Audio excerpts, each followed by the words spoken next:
Hey, I think most everybody out there is aware that today is Veterans Day. It's the day that everybody posts lots of pretty pictures and memes and, tributes to veterans. But you know what? I think there's so much more we should be doing than just taking one day out of the year to post, like I said, pretty pictures and memes on the internet. Now, I'm not saying people who do that are doing anything wrong. It's nice that we do take that day to do this, but we should be doing more. Now, before I get into what that more is, I want to address the people that are going to say, every time I make a video, these people come out, every time I make a video about veterans, they come out and say, why should we be honoring veterans at all? They're just a bunch of stupid teenagers that are being tricked by things like patriotism and blah, blah, blah, to fight in blood wars for money, for corporate America, blah, blah, blah. Well, it doesn't matter what you think. It doesn't matter if you think they've been tricked. Like, all this patriotism stuff is garbage and it's just all about Wall Street and blah, blah, blah. Doesn't matter what you think that's being used to trick them. The fact is, they're willing to do it. In their heads, they're doing it for all the right reasons. Whether you believe the reasons are right or not, they believe them. And they want to fight for their country. They want to fight for you. They want to protect the things that they feel are important. Now, I'm not going to say every soldier is, a patriot. It's a job. It's a way to make a living. It's a way to get an education, etc.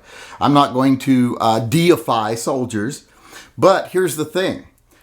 They signed a contract. They did their job. We have obligations to them. And those obligations go above, like I said, pretty pictures and memes.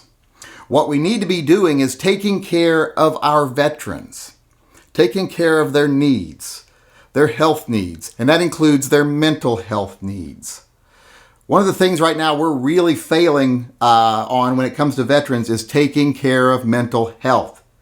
So many veterans suffer from PTSD or other mental health issues because of what they've done in service to the country. Regardless of why you think they did it, they still did it. They still signed up for what they consider to be all the right reasons, or maybe just, reasons that were beneficial to them. They still did their part. Now we need to do our part and take care of our veterans, and especially take care of this issue we're facing now with veterans suicides. Veteran suicide is a huge problem. I think you can't overestimate how bad it is right now. You can't stress it too much as far as I'm concerned. We need to start doing something about this.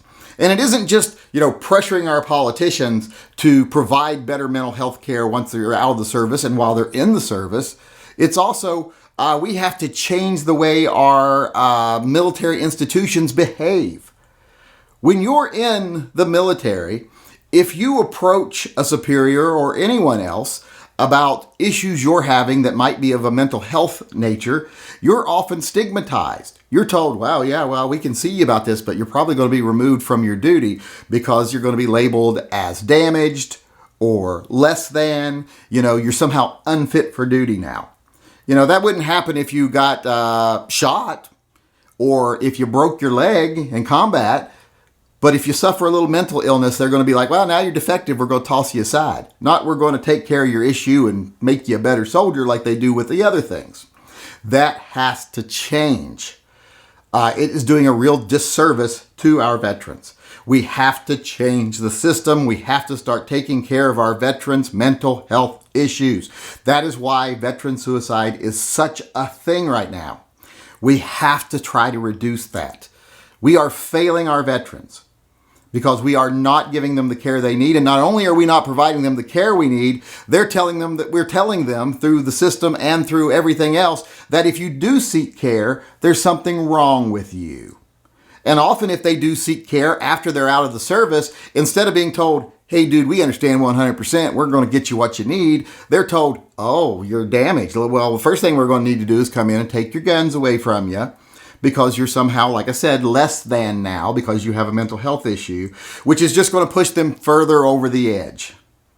When someone is fragile, you don't start treating them like they're dangerous. When someone is suffering an issue, you deal with their issue. You don't give them more issues, like saying, well, now you're not even competent to own a firearm. You're not even a man anymore. Now you're just this little mental health mess that we have to see as a threat. That is the worst thing we can do, and that's what politicians have been pushing more and more and more and more recently. That has to stop. We have to start treating them like they're people. We have to quit stripping rights away from people just because they seek help.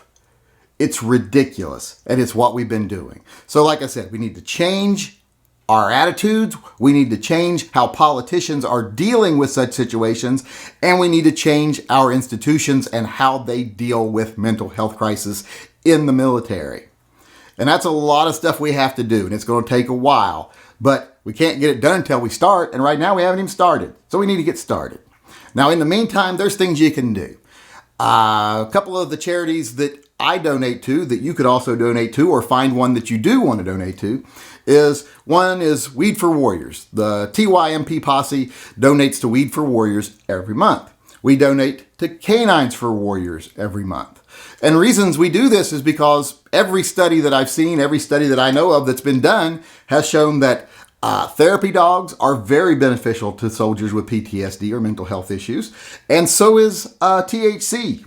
Very beneficial to people with PTSD and mental health issues. This is not a morality thing like, oh, pot's bad. Jesus said don't toke. No, it's nothing of that garbage. Nancy Reagan said say no. Bullshit. Nancy Reagan's an old bone bag, or she was. I don't even know if she's still alive. But in fact, I don't think she is. That's a bunch of garbage. THC, marijuana, is a very effective drug treating PTSD and soldiers with mental health issues. So like I said, we need to make a lot of changes. Until then, maybe find a charity that you know that you feel is doing something for veterans. That is the best thing we can do right now, while we're also fighting for those changes that are needed. So contact your politicians, talk to anybody you can talk to. If you've got soldiers in your family, like maybe one of your relatives is a captain or a colonel or whatever, talk to them about this. Let them know things have to change. And like I said, until they do, let's do everything we can do as individuals to help our veterans. Hey, this is the Yankee Marshal, just reminding everyone out there that if you disagree with anything I say in any one of my videos, be it something political or tactical, I am going to give you the opportunity to come talk to me face to face instead of just having to put stuff in comment sections where someone might not even read them. You can come in one of my live chats and tell me off in person. You just have to send an email to shootingleftofcenter@gmail.com, and in the subject line of that video put slap the yank, and then I will get back with you and set up a time where you can come in one of the live chats and tell me off face to face.